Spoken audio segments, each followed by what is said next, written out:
Anong petsa ngayon? April 20, 7:28 in the evening. Ayan po ang aking nagawa ulit na crepe. Dahil paborito na ng mga alaga ko yung crepe. Magpagawa sa akin. So, ayan. Nagawa tayo. So, ayan. O, diba guys? Oh, ayan na po ang aking crepe. Crepe kayo dyan. O, di pa. So, ayan. Dito ko siya niluto. Ayan. So, ayan yung natira na lang. Ayan. Ayan. Ayan ang Nutella. Pang ilang batch na yan, guys. Na yung upload ko kasi naano na ako nalibang na ako magluto. So, ayan. Last na po ito. Last po yung deliver ko. So, ayan. Kain kayo, guys. O, diba? Yan ang aking alaga. Favorite nila yung aking crepe. So, ayan. Hindi na magpapakita si Inday. Haggard na. So, siyempre, di ko na kayo matiis. Magpakita na rin tayo, oy.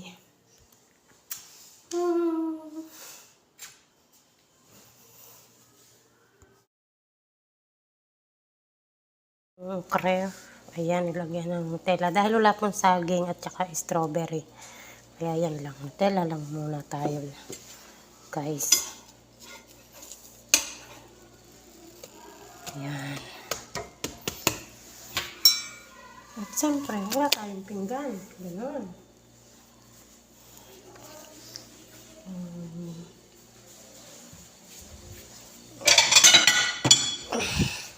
Daming ligpitin. Inyo kadama. Diba?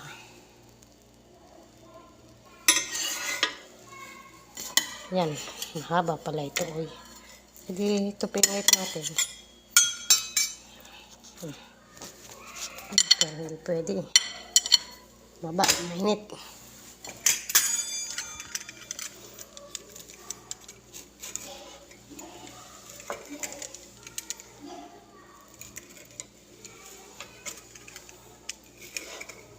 Ang gas na takbo.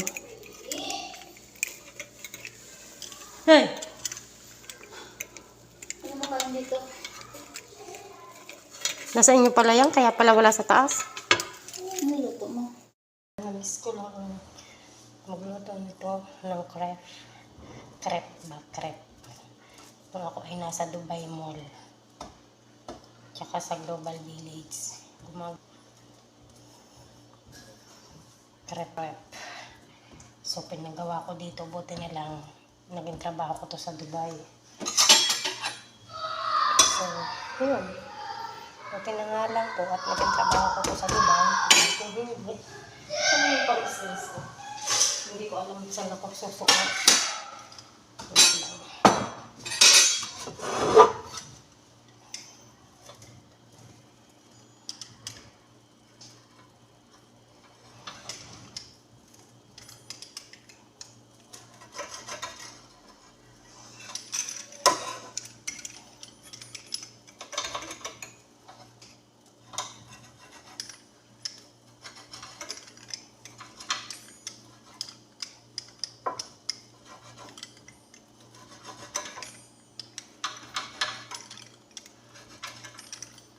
Diba?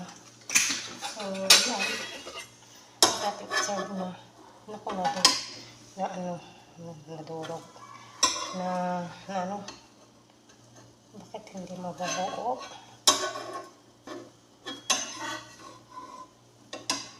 Sige, yan mo na nga. Hindi lang natin papaganyan. Diba? Putol-putol. Kalahati. Pasaway naman kasi nagdadikit. Nagwigiatay. Kahirapan ba ako nito? Stilan. Init. Init ba? O diba guys? Charan! Siyempre, meron pa rin ito. Pwede nyo rin ito lagyan ng strawberry na ginayat-gayat tsaka saging.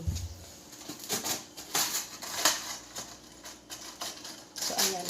Wait lang. Ito tayo susunod. Pang ilang batch na to. Hindi naman ito pang mag-live. So, ayan lang po guys. Dalhin ko na sa taas. So, ayan. Thank you.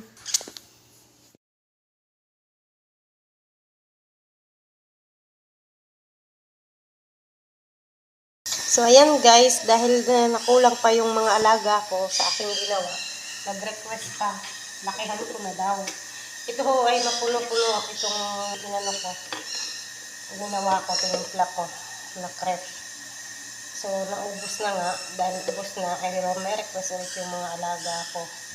Lakihan ko na raw. O, diba? O, diba? Lakihan natin. Madali naman ang kausap ang yaya nyo eh. O, diba?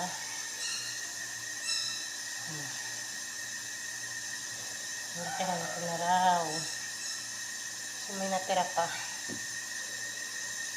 Naubos ko na to. Hindi nyo nakikita ang kabuuan. Ayan. Diba?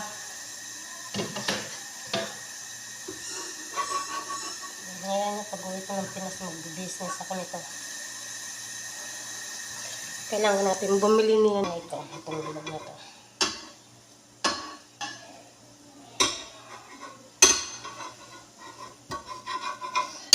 Pwede nyo rin itong gawing crispy pag gusto nyo pa-crispy.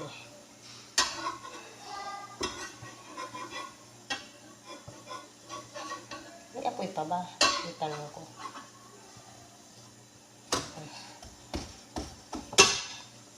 Konti na lang kasi ang apoy. Ayaw kasing biglayin ng apoy. At baka masunog ang anak ko ng inay.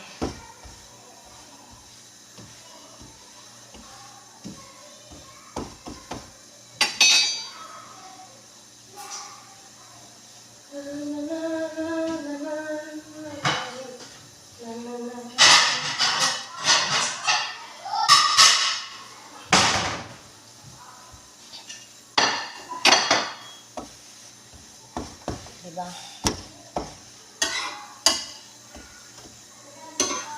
Lutuin muna natin yun.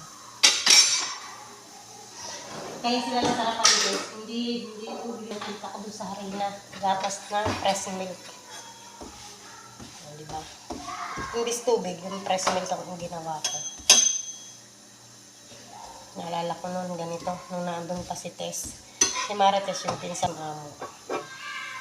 Yun ang nagturo sa akin maganto. Tsaka si Mabol. Si Mabol. Si Tita Ilay. Tsaka si Mabol.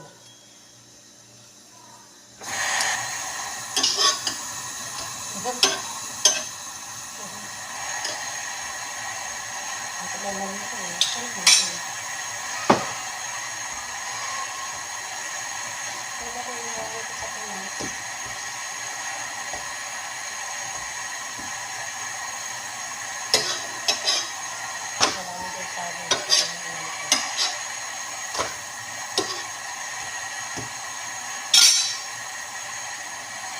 Isang ganyan kalaki. Mamaya ko nalulutuin yung nandun natira. Ako nang kakain nun. Ba lang nakain. Ubus na nila. Halos mapuno ang blender. Siyempre yung tagaluto naman ako. Hindi ba guys? Oh.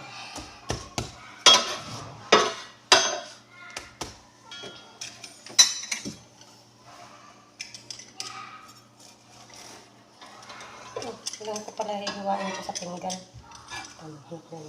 Kasi pag ganyan ko yan hinilo. Kasi ito po, nung nasa mall ako, hinihiwa ko sa styro na. Styro. Disposable. Ayan.